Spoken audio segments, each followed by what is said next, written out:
All right, this is Chris from Brothaspeak Podcast. We discuss Black LGBT issues and topics, and I have a surprise co-host today.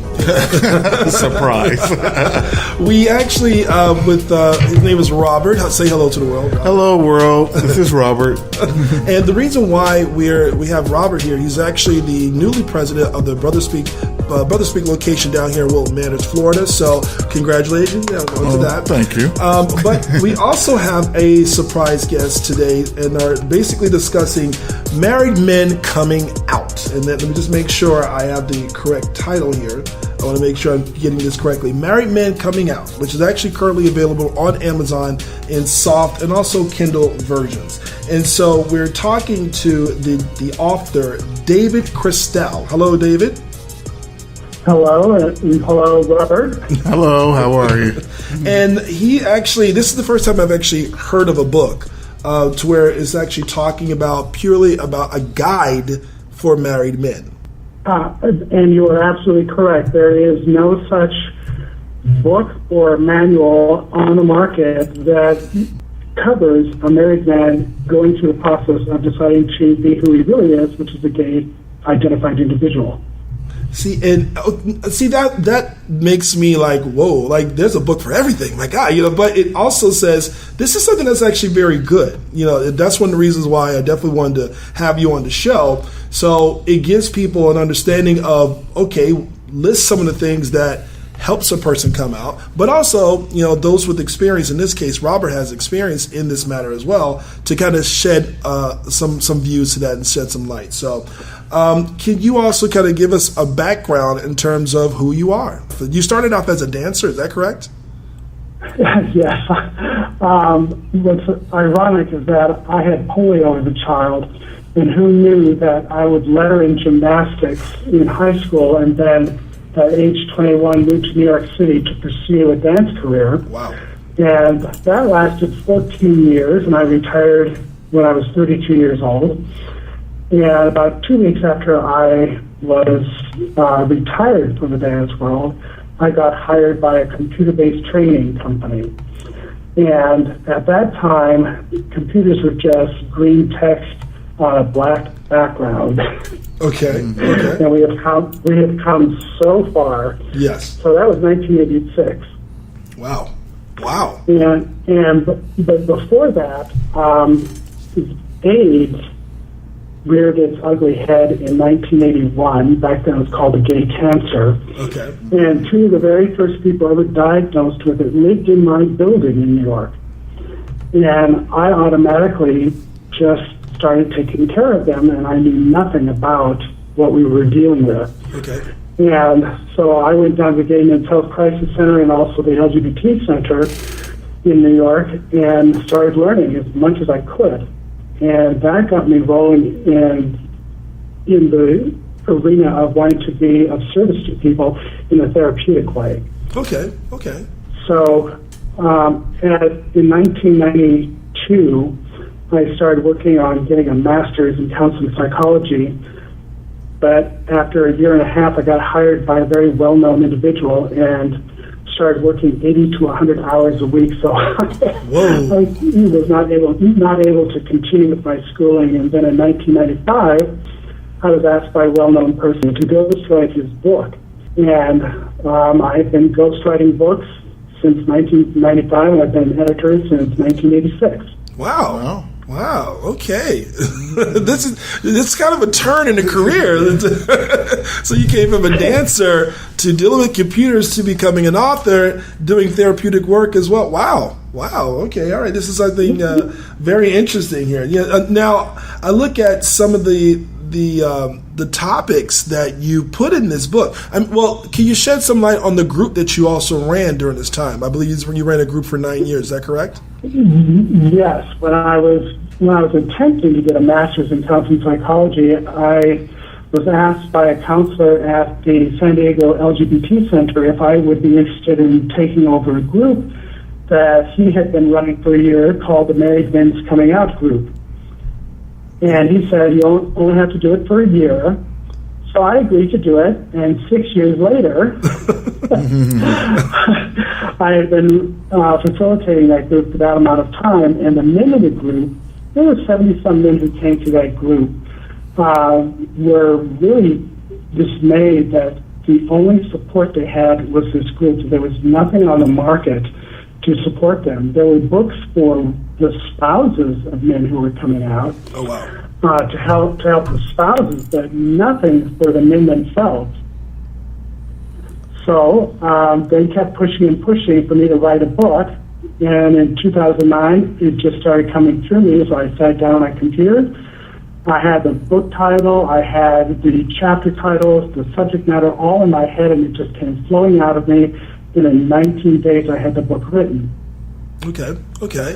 Then began the real work of editing and all that stuff. So, wow, this is now it's finally published.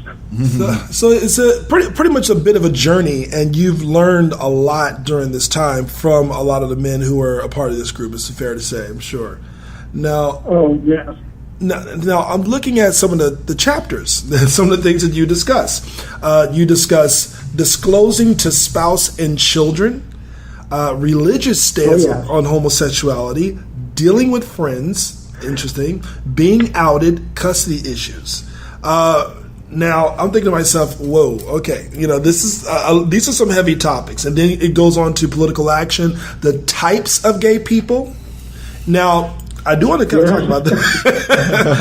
Homophobia, dating in, future marriage issues, work challenges, HIV and AIDS, general health, and developing a greater sense of self-identity. So it tackles a lot. It is fair to say it does tackle a lot, but it does cover a good Sounds like each one of those could be a different book. Really, you can, So, the first... Go ahead, sure. I was just saying that was the challenge with this, is that I didn't want to create a huge compendium, but something that would launch an individual on their exploration and really highlight the key things that they would have to deal with in the coming out process. Wow. Okay. So what did you find the most challenging on this book, to write about this book? Well, I would say probably the editing process, because there were so many stories that could have been brought into play. And the stories that are in there are from the men who were in that group that I facilitated. And what I really wanted to do was to provide a cross-section of people's experiences, so that people in the general reading populace would have self-identify with some aspect of the book. They could say, oh, that's my story, or I know someone who's going through that, or it's similar enough that it gives me something to work with in my own process. Okay. So was this also, did you mention any of the names of the people within the group who are disclosing their stories? I changed everybody's names to protect the innocent, so to speak, though I did get permission from each person mentioned to make sure that they were okay with this. Okay. But some of these people, I had quite a spectrum of people come through the group. One of the individuals is a very high-ranking Navy doctor. He came into the group. We had given him, he and I had decided on a different name for him and a different profession, so no one in the group knew his real name or what his actual profession was. Gotcha. Because he was still active in the military. Gotcha. We had another individual who was a Tony Award-winning lighting designer on Broadway. Wow. And, a totally different understanding of how life worked for him, and being in a profession that accepts gay people without question, and yet he was struggling intensely with his own coming out process. Now, the question that comes to my mind, and also, Robert, you can just jump in anytime you want. Mm-hmm. When it comes to this, when a person starts to realize something, is it usually before they even get married? Wow, that's rather interesting. The very first chapter of the book begins with a quote from one of the men of the book that says, who was in the group, that says, the day I got married, I had sex with a man that night. Wow. Mm-hmm. Okay. So now, when he came in for his intake interview, I asked him, so if you knew that you were experienced for men, why did you get married? And his answer was that he's Hispanic, being gay was not accepted, and that he had so much family pressure to get married, have children, that he felt he had, and he's Catholic on top of it, he really felt he had no other option.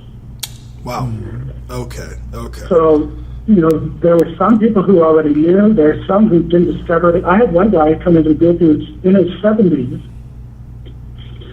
He didn't realize he was gay until his wife was dying from cancer, and he suddenly realized he was attracted to men. Wow. Okay. Now, one would have discovered this many years earlier, but he had not. Yes. Interesting. That's very interesting. So it just came about. I never actually can relate to something like that, but I've heard that before. I've heard that some men actually never even thought about being with another man until later in their life, and I come across that. Now, David, in the men that you work with in your group and that you've included in your book, are these all stories after they've come out? They've decided to actually say, okay, now I'm going to live a life as gay, or are they still struggling with it and still questioning, because I know, I just struggle with the difference between being gay and being attracted to men. Because I do think you can segregate the two. I believe a lot of men, whether they admit it or not, feel attraction to other men, but they don't consider themselves gay. Did you have issues with that, or the people that you worked with have issues with that? Well, yes. We had men come into the group who were so ready to come out that they were already involved with men. Okay. While they were married, and most of them had children, but they felt they had a responsibility to their family, and they wanted to wait until their children are off to college or something. Okay. I did have one guy come into the group expecting their first baby, and that's when he decided to come out. Whoa. Mm-hmm. Wow. It makes you wonder what's going on in terms of their timing, why they would choose that moment. Right. They're in the midst of, expecting a baby. Yeah. Wow. So there was quite a spectrum of brought into the group, and it was up to the group to discuss this amongst themselves, with me just there to facilitate. Okay. And, sometimes it got intense because we had one individual who, as it was now called, was on the down low, couldn't decide whether he wanted to be with a man or stay with his wife, because he liked it all. Okay. And many times in the gay community, we prefer things to be one way or the other. You're either gay or you're not bi. Right. So there were people that struggled with that in the group. They wanted things very black and white. Yes. And it's just, life is just not like that. I think that's one of the biggest things, especially in the black culture.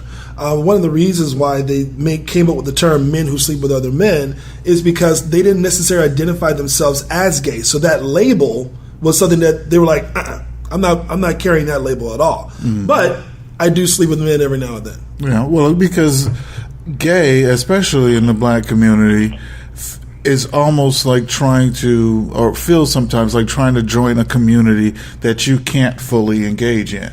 Because you think of gay, especially being down here in South Florida, that the gay community is predominantly white. Right. And it feels hard to say, okay, I'm going to join this community. Well, you feel like, there's some barriers that you can't fully join this community. Right. And not a judgment, it's just kind of a feeling that you don't know. Do I now say, hey, I'm part of the gay community? Well, what does that mean? But You can say, "Oh, I am attracted to other men. I have a relationship with another man. I'm married to another man now." Yeah.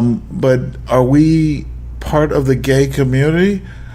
I'm not sure. I mean, it's not like you graduate and go, there's a ceremony that says, "Okay, hey, now you're in the gay community." It's like, I got my diploma. Yeah. Like, unbeknownst to a lot of people, we don't carry a card. So you don't know. Am I in the gay community now? Yeah. I get it. David, would you? I'm not sure exactly how many cultures you've actually come across in this group. How did you come across a variety of people, a variety of different cultures in this? Everything you can imagine. Wow.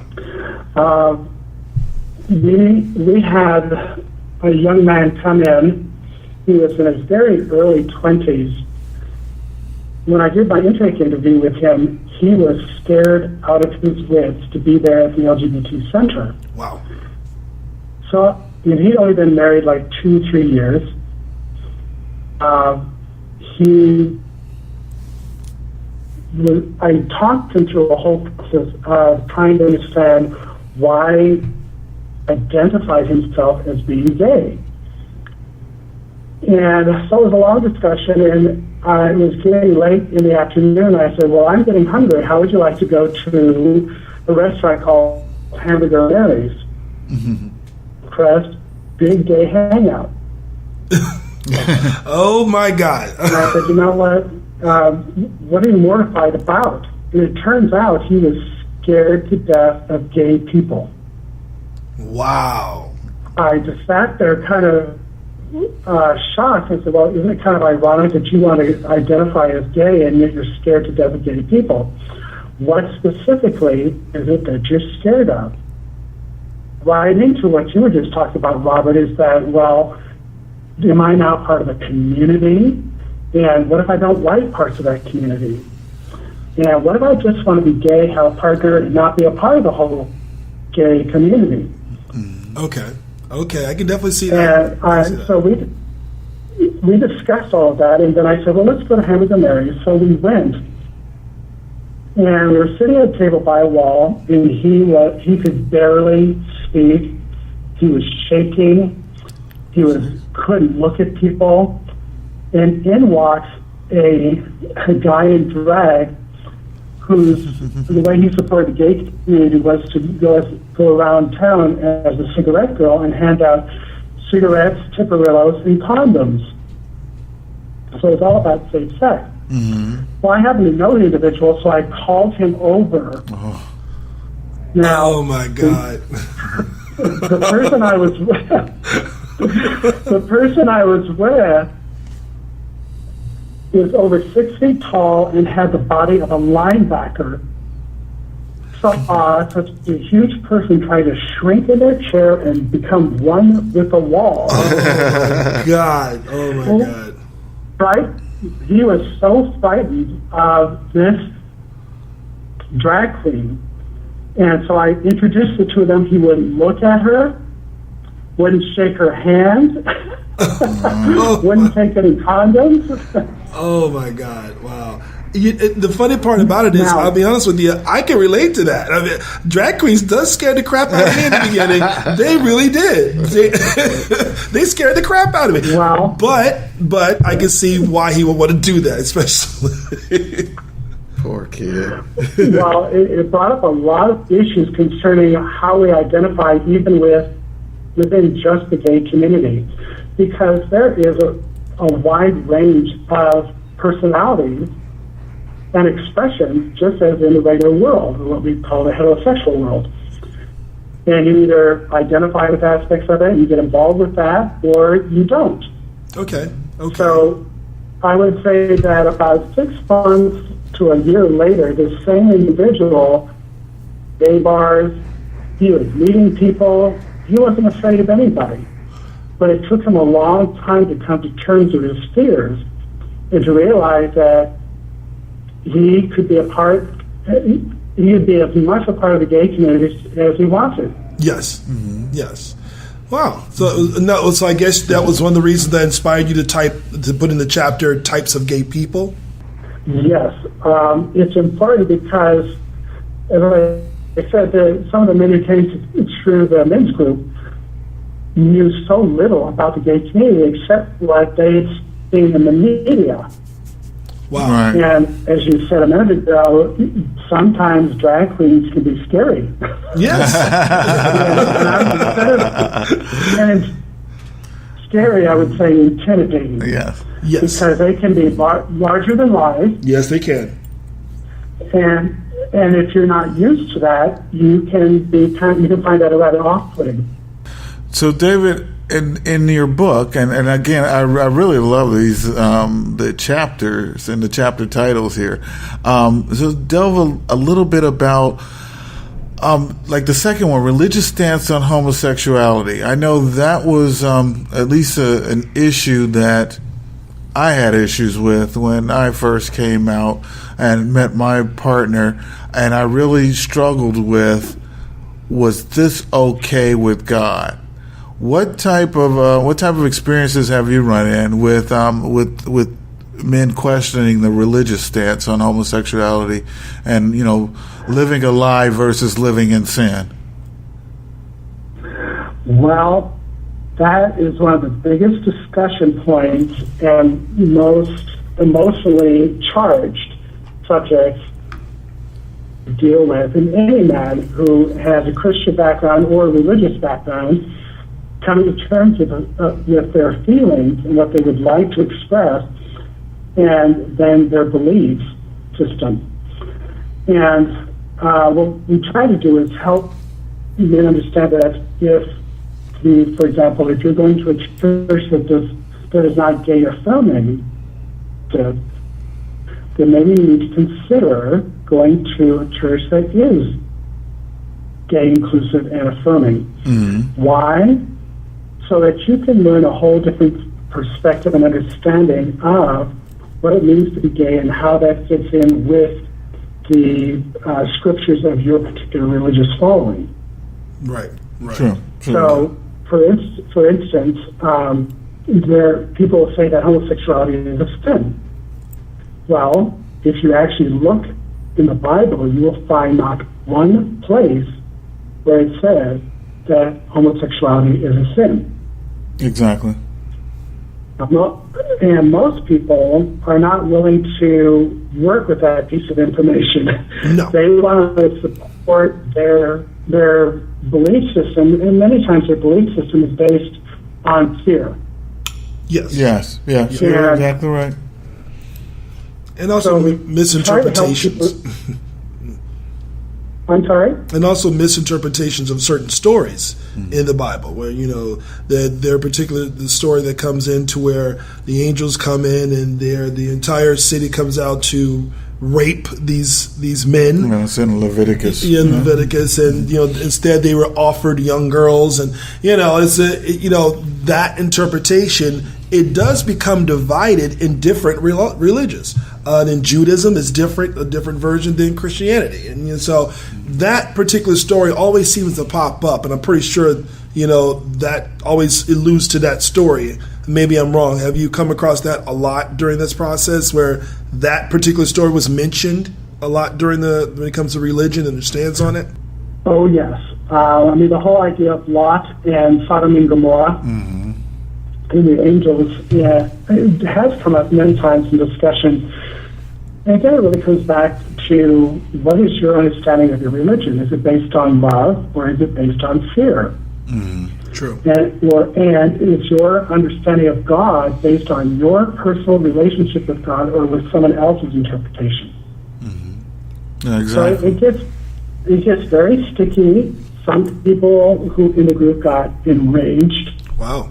Following scripture, and that created a real confusion for people as to, well, how can you say that you're now identifying as gay and yet you still support this belief system? Cognitive disconnect there for many people. And so there were some tears, there were some angry words at times, and people really had to figure that out individually for themselves. rather than having some designated authority make that decision for them. Exactly. Wow. Exactly. Yeah, I'm also a deacon at my local church here, and monthly we teach a homosexuality and in the Bible class. That we get a lot of people from the community who come in. Not judgmental. It's just more. Let's just lay down the facts. This is what is in the Bible. This is what it says. This is how you can interpret it. Break down the Latin version and see. Okay, these are the facts. Now you take that judgment and you go with it. But let's write some of the myths here. You also talk about being outed in your book. Share with me what that is about. Well, when a married man finally looks in the mirror and says to himself, "I am gay," he then has to make that same announcement to his spouse, and if the two of them have children, make that same announcement, same as friends, neighbors, co-workers, colleagues, church members, group members, whatever. And it is generally tends to be a long, drawn-out process because as an individual coming out, you want to have control over that process rather than someone else stepping in and making decisions about your life that you are not ready to come to terms with. Right. So, when I was in computer-based training, I am very straightforward. I am very upfront with people and letting them know that I'm gay. And I don't wear it on my sleeve. I don't make a thing of it. And since I did a lot of military work, so I was working on a project for Top Gun. This is when Top Gun was north of San Diego, up at Miramar. I had the base admiral, and he wanted a dog and pony show. So I had 30 people in my large office area working, and I had everybody be quiet, and I stepped him through the dog and pony show. He wanted to see tactical and all this kind of stuff. And I gave a sideways look, and I realized my gaydar was up.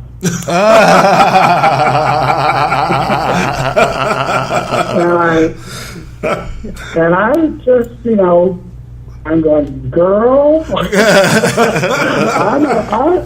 I know what's going on here. You can't fool me. Well, afterward, I went over to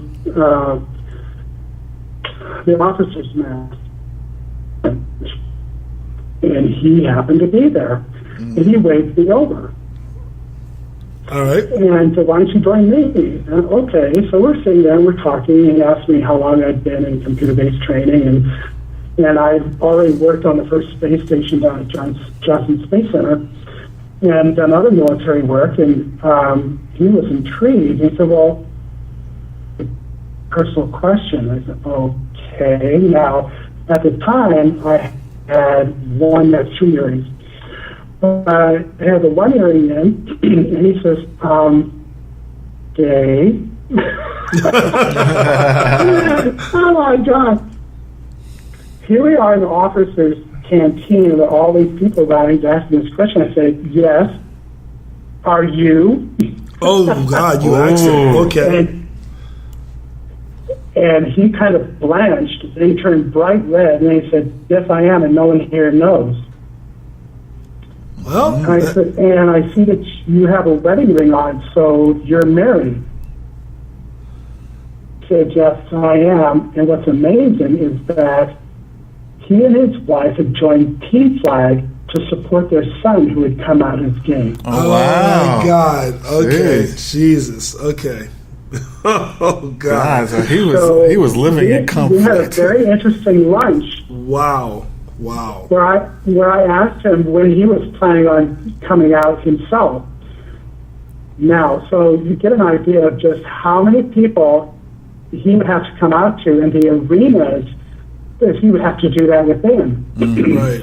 And back then, for the military situation, was when Bill Clinton was president, there was a don't ask, don't tell Don't scenario. ask, don't tell. Right. Jesus. So, imagine for him if somebody had just stood right up there in the officer's canteen and said, "Hey, the base admiral's gay." Yeah. Who boy? Okay. Well, yeah, who boy is the least of it. So you can imagine for the various situations that a person is in, the coming out process holds a lot of fear because there's a tremendous possibility of loss. Because of, again, most of our topics deal with Black LGBT.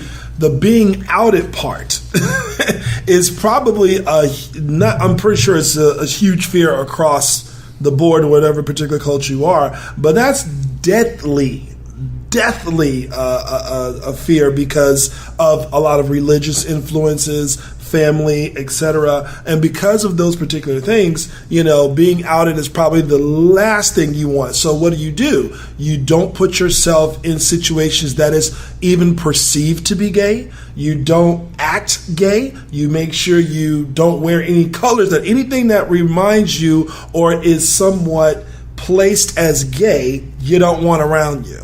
And especially for people of Black culture, that's exactly one of the things that we do. And especially when the DL comes about too.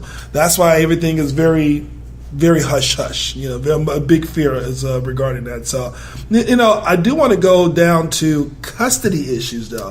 And to me, that's a topic where I got to really shut up because I really have no idea in terms of what that battle is and how that child could be used as a tool against the parents in some way.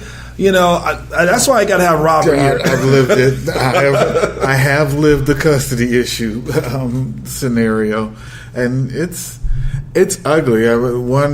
Just in my personal story, some people grow up and they want to be a fireman, they want to be a policeman, they want to be a judge. Only thing I ever wanted to be when I grew up was a father.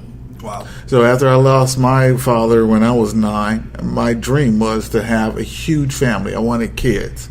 And when my whole situation, I actually came out 4 years, almost 5 years before my daughter was born. Whoa. And I came out to my wife. And we still thought we would stick it out. We would still be friends. Yeah. And I don't know, I think it was like a New Year's after a couple of champagnes is when we conceived. And, and it was like, But then after my daughter was born, it became more and more obvious to me that we couldn't stay married. We'd always been in a relationship, but we couldn't stay married. Yeah. And yes, my ex used my daughter against me viciously. Wow. 2 ways. 1, because she didn't necessarily agree with my lifestyle. Yeah. 2, because there's some preconceived notion, be it true, false, or indifferent, that gay men have more money. So she believed that I had all this money. Wow. Okay. I had all this money and that she deserved it because I married her under false pretenses and I owed her big time. So, yeah, my custody battle was very long, very expensive. I didn't win it. Because for a man to get custody of a woman, basically you have to prove that the mother is unfit. And she wasn't unfit. Right. I had my opinion about her being crazy, but she was not on drugs. She wasn't doing anything illegal. She wasn't unfit. So, and the burden of proof is on the man, is on the father. Wow. And so, plus you have to think about what that does to the child. Yes, Okay. absolutely. Hey, I won. I proved your mother crazy. Come. Like that's not necessarily healthy for the child either. I can see that. I can see that. But now fast forward to now, my daughter's 18. She's a freshman in college, and she calls me almost every other day. Wow. And so I think, okay, great. This is the relationship I always wanted with my child. Yes. I thought I'd have 5 or 6, but I have 1, and I'm happy with that one. But custody can be ugly because you don't want. Or those men out there who do want to be fathers, and this is growing up because I'm in my 50s. So this is not before the will and grace in the modern family. We never thought that 2 men can actually have a kid too. That wasn't part of my generation. Right. Or maybe it wouldn't have been so devastating. Jeez. So I don't know, David. Did you run into stories like that with the people that you worked with and dealing with custody issues? Yes, and as you can imagine, there were different scenarios that came into the group. And what we try to impress upon members is about protecting your children on numerous levels. One is that they are not put in the middle between the parent, and that the parents are not trying to get the children to ally with one or the other parent. That's tough. The idea is it is very tough, but the idea is to remind or to help the child remember that they are loved by both parents, and that the divorce or impending divorce is child. Yeah. Yeah. And then there's this stigma that's still attached to being gay. So a child going to school and being bullied, other students and even teachers, because it's now been revealed that one of the parents is gay, that can be so hard on a child. Yes, exactly. And we have enough statistics about young people and suicide that we certainly don't want to add to that scenario. Wow. So whatever the challenges are between the adults in this situation sometimes has to be put aside so you can support your children. Yeah. I got to ask a question here. How successful have you how has any man has been successful in that attempt? Because I'm thinking to myself, you're talking about a woman who is heartbroken. She feels that she wasn't good enough. She's going through all these emotions, and to not involve the child in some capacity, I'm trying to think, could there truly be a success story in any of this? Have you ever come across any particular member of the group who actually did it and did it well? The majority of the men did it well. The most challenging was for one individual who was a famous architect, and his adult children who were in their 30s closed the door on him. Wow. And they totally sided with their mother, and they just ended their relationship with him. And he, of course, was heartbroken. Wow. And he had 2 children, if I remember correctly. And basically what it comes down to is giving the situation time. And always, as an individual, keeping your heart and your mind open, because you never know when you'll be given the opportunity to revisit your relationship with your children. Exactly. But most men, yes, there was difficulty in explaining to a child, depending on their age and their understanding of life, what was happening to the family. That the dynamic was changing, that mommy and daddy were not going to be together anymore, and that at some point you have to explain to your child what it means for your dad to love another man. Wow. And some kids, they don't care. Some kids, they're very afraid of what's going to happen to dad. Some kids are already know something about the gay world, and they've formed a negative opinion. So, of course, they're going to challenge that about that. Right, right. So, there are all sorts of scenarios that can be lived through. And it really takes being present to your spouse and your children, to be considerate of what they may be going through. Yes. To help them understand that you yourself are going through a lot also. Right. And that this is not something you're doing to them. Right. Yeah. Right. And that and there's a saying that I always gave to the men of the group, is that the greatest gifts you can give yourself and anyone else is the truest essence of who you are. Exactly. Right. That's what got me through mine. I figured I had to do that for my Right. daughter. If you're not doing that, then you are living a lie. When you're wearing a mask, you're living a shadow life. Yep. You're living a dualistic life. Is that truly the love that you want to give to your family? Wow. I want to kind of go a little bit to the next section here. Political action. Yeah, I saw that one too. What do you mean by that? Why was that included? Political action. Well, it's being LGBT has become very political, striving for the same rights as anyone else in this country. Okay. And there is a segment of society who really want to close us out. Yes. Who do not want us to be some that don't even want us to be alive. There are those who want us imprisoned. Of course. Of course. So, as these things are being challenged in our courts, in our government, then yes, it's become political. Earlier you brought up child custody. There are some states where if you're gay, you essentially have no rights. Right, right. Yeah, I guess my what I was coming from is more of, well, if I'm now coming out, is that on my mind?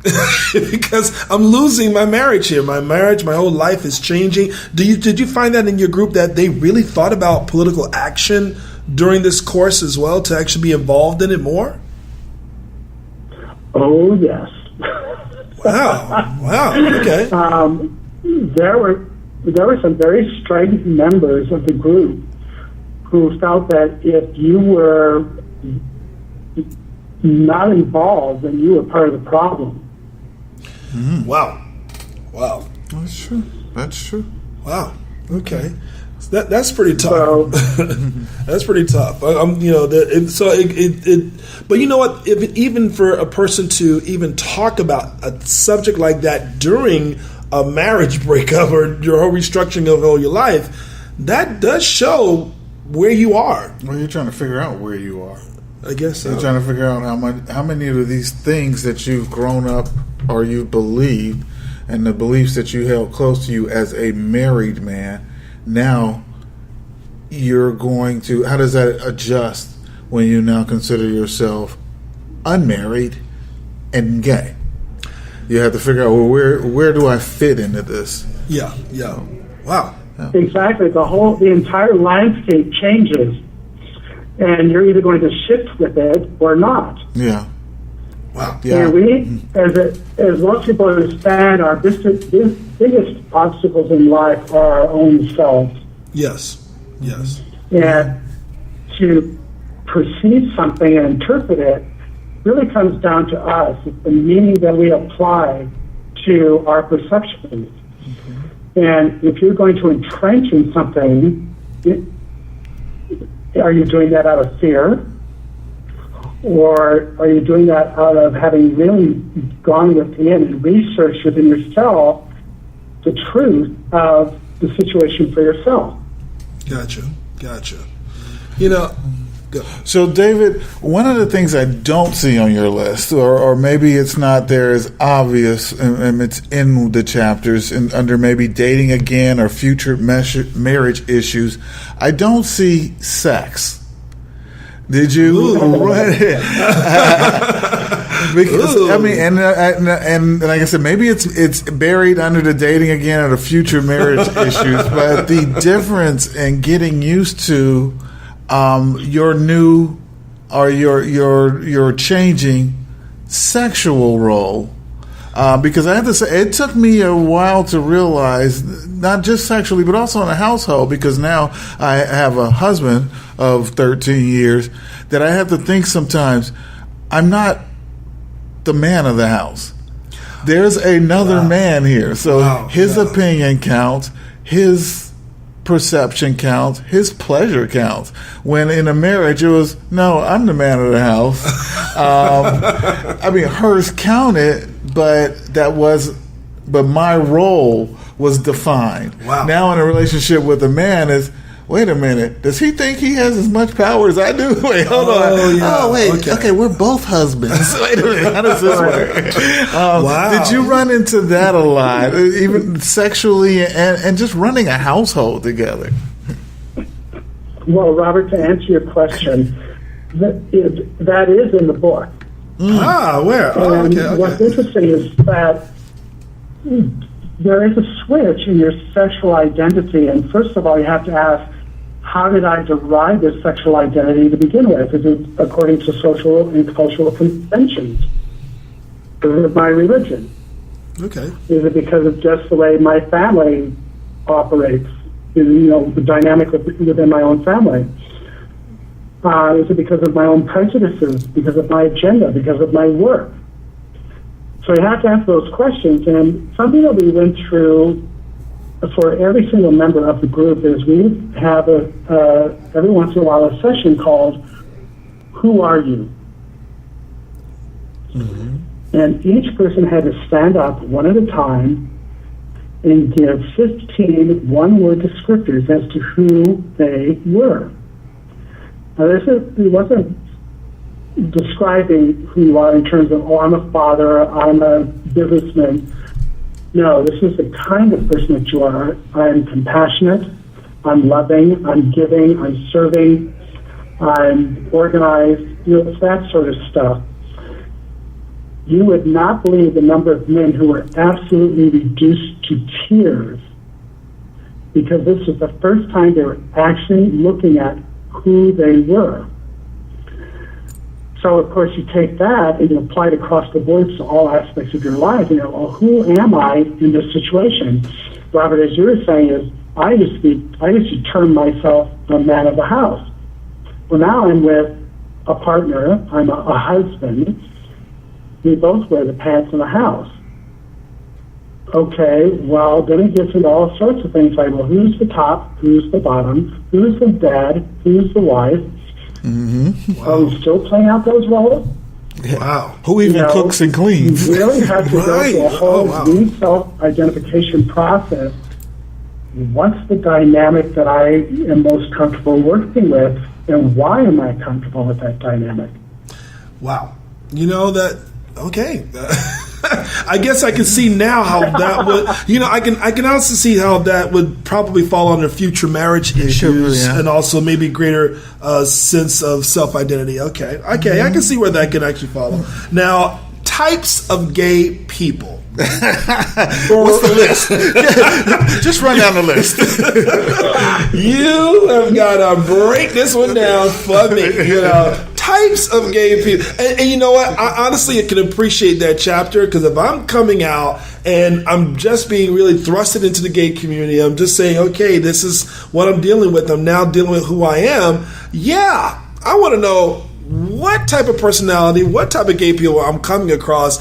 I mean, do you give like a list of 32 types or what type of list do you give them in this chapter? Oh, I get a list because there's such a wide array of expression in the gay community, just as there is in the rest of the world. So one of the things I used to do is when we had enough new members in the group, I would take them on a gay bar crawl. Oh. Wow. Oh, and we had some specific rules. 1, you had to stay with the group. 2, you were not allowed to get drunk. And 3, you were not allowed to leave with anybody. Okay, well, that crawl was no fun. I know, right? That's kind of, well, where's David? Where'd he go? Just blew that one. Really, in a way, you could look at this as a fact-finding tour. So I would take them to different kinds of bars. The first one I'd take them to was, the usual, just kind of a pub sort of scenario. And then we go to the back room, and there are the go-go boys up on the tables dancing with very little on with, these great packages, muscles bulging all over the place. And sounds like a good night. Guys in my group, the number of eyes that popped out of their heads, and guys going, "Oh my God, I'm in love!" Oh my God, I'm sure. So they were allowed to look but not touch, and they could talk to other people that they were meeting there, and we would talk about the kinds of people that they could meet. There were the little twinks, that don't have an awful lot of stairs, but they're a lot of fun and they're cute. They have a lot of energy, and they dress really nice. And compared to somebody who's going to come up to you who looks like they're a truck driver, that they're going to eat you for lunch. Right. and you might not survive it. Oh my God! Wow. And so then there are the silver daddies. Of course. There are the bears. Yes. There are the wolves in sheep's clothing. Uh-huh. There are the boys looking for daddies.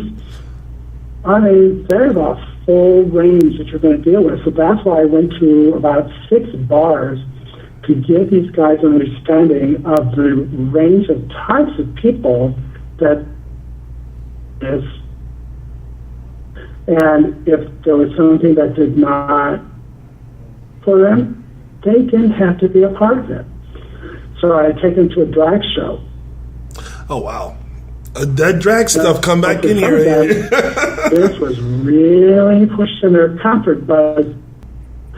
So the thing about drag shows is that they got a chance to really push their comfort button and get more relaxed with the fact that these people exist, that they can be a lot of fun, that they can oftentimes wear incredible costumes, and that they are actually not a threat.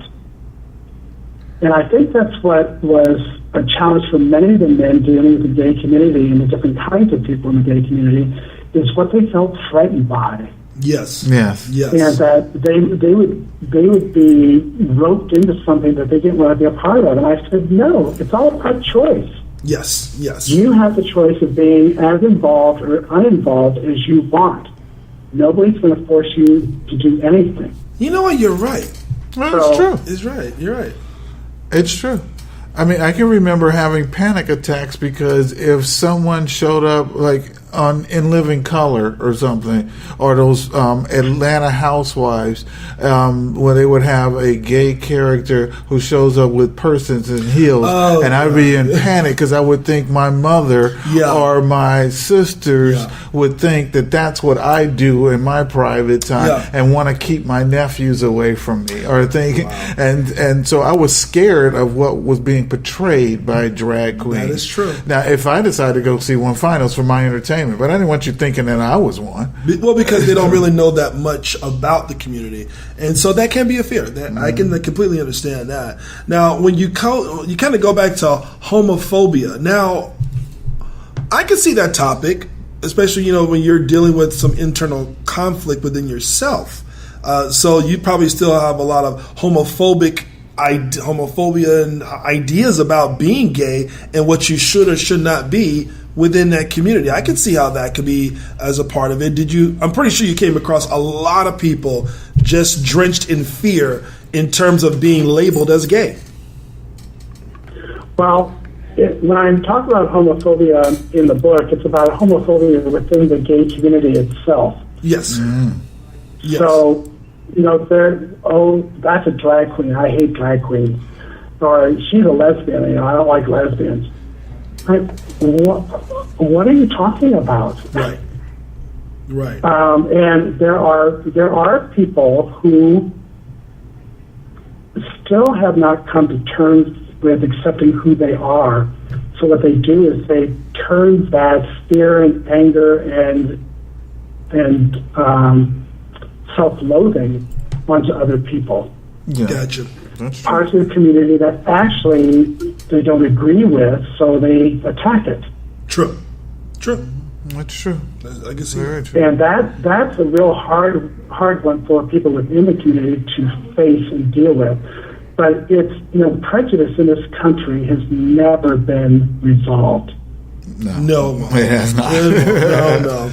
It's not. I mean, but then again, I think it kind of is, at least a little bit to me, it connects a little bit to that other book, The Velvet Rage. To where you are basically pushed for so long against. You're the last person to be chosen. You're not really thought of to go to a party. You're not really included in social things, and you're pretty much kept away through a lot of the heterosexual norms. Mm-hmm. So therefore, when you come out into your own, you're doing the exact same thing that they did to you coming out as an adult. So you're right. Yeah, I can see definitely how that can affect. So that's a good section to include. Now, dating again. Put some sunshine in people's lives here. Dating again. How do you address that? Well, this ties in with what Robert was bringing up in terms of the change in dynamics, because the way one would dynamically work with a woman in a relationship, the man, again, part of it's social cultural in terms of how we expect men to act one way and women to act another way.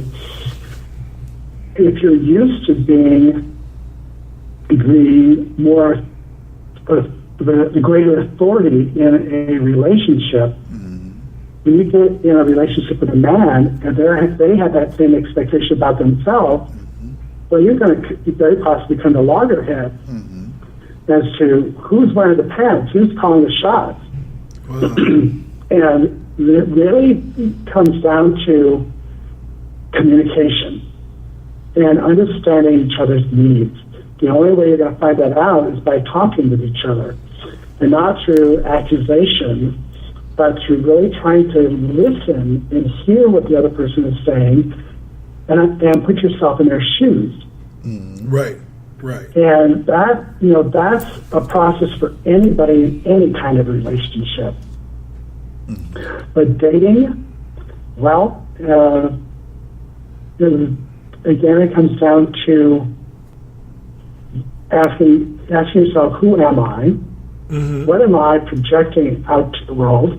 What do I want to have in my life for a partnership? There were some men who came into the group, all they wanted was to sow their oats. Yeah. So we had a rule in the group: you were not allowed to date anyone in the group while they were in the group. Because that would just cause problems. Of course, it would. So, you could go out and date whomever. And of course, the guys would come in and say, oh, I went out on a date, and everybody would want to hear about it. And of course, they'd also give their 2 cents worth.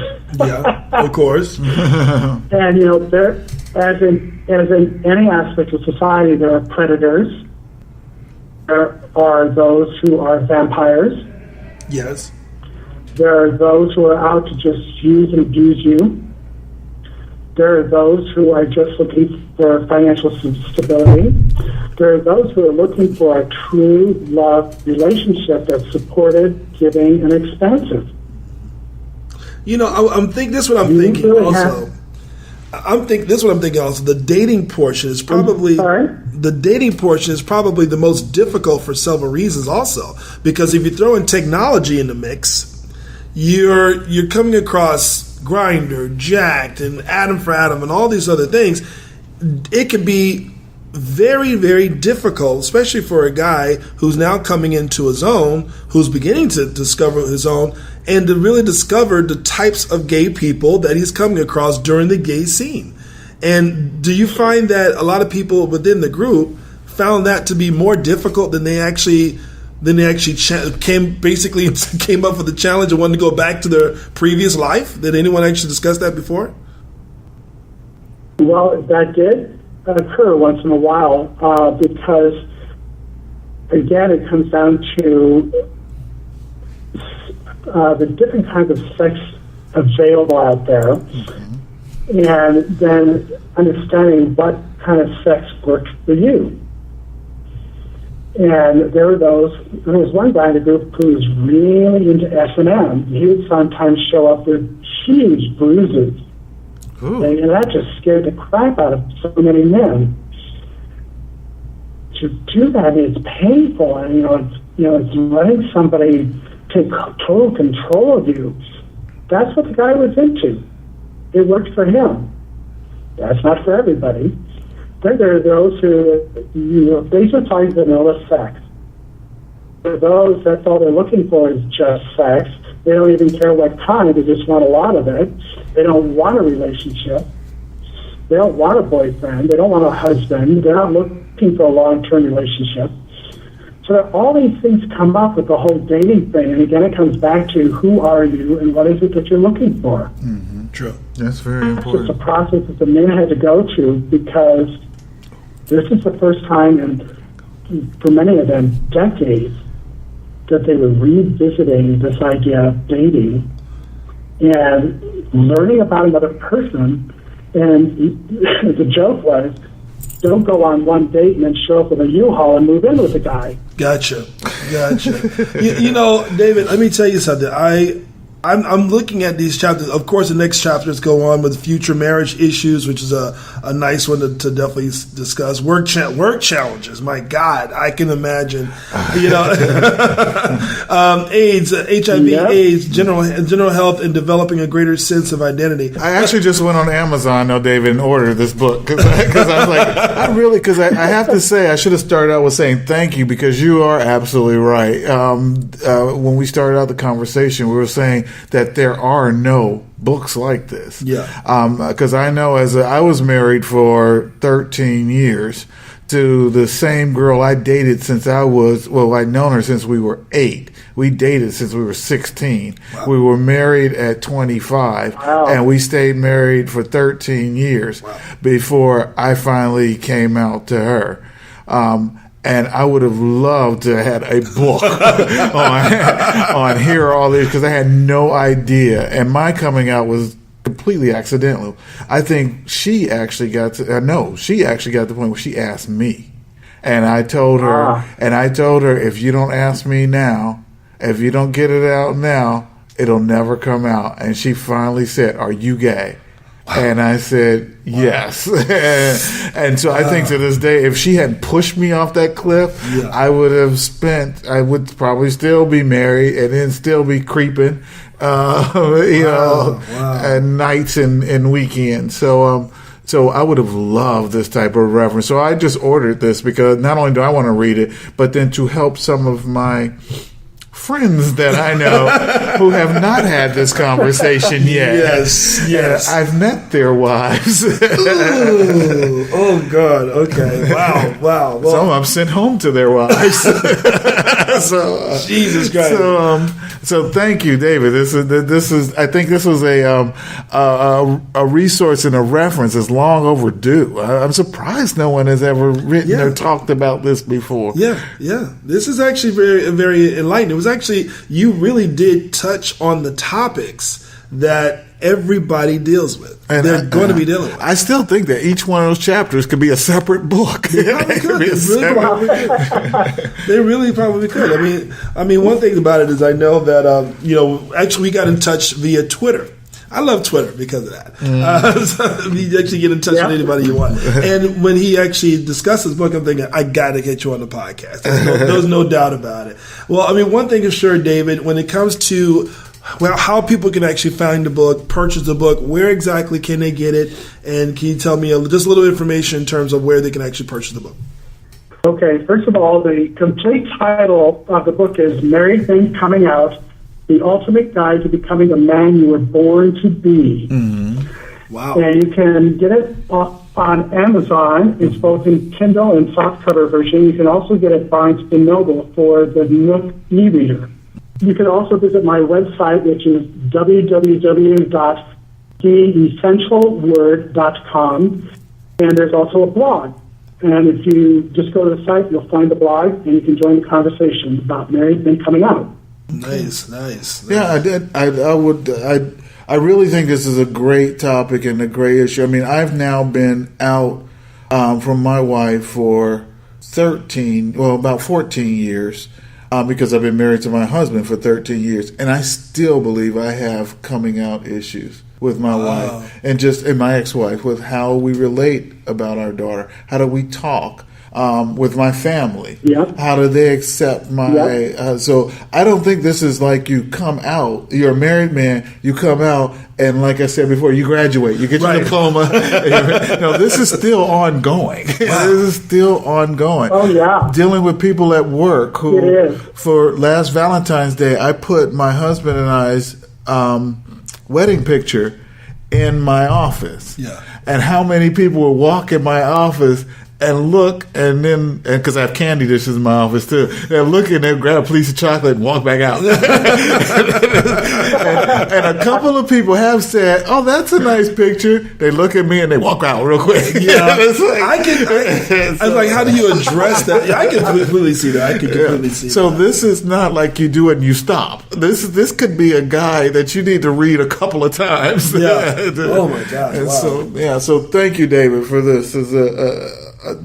This conversation and this book. You're very welcome. Yeah. And, the reason why I also, even though like we talk about Black LGBT issues and topics, but this is a topic that everybody, can definitely relate to in some capacity in terms of just coming out, and not only that, but just not just being a married man, but just coming out, the process. This could also be a very good, helpful guide for them too. So again, David, thank you so much on the podcast. Like I normally do, I'm going to make sure have all the information up as in regards to where you can get the book, a little bit about David, and also a little bit about the podcast. So definitely be looking out for that. Thank you guys again. Thank you, Robert, for spending the time to come and help me out with this podcast. And also thank you, David, for writing such a wonderful book and also helping many people as you already are. So again, I appreciate you guys both. And this is Chris signing off at Brothaspeak Podcast. Have a wonderful day. Goodbye. Thank you very much. Thanks, David. Thanks, David.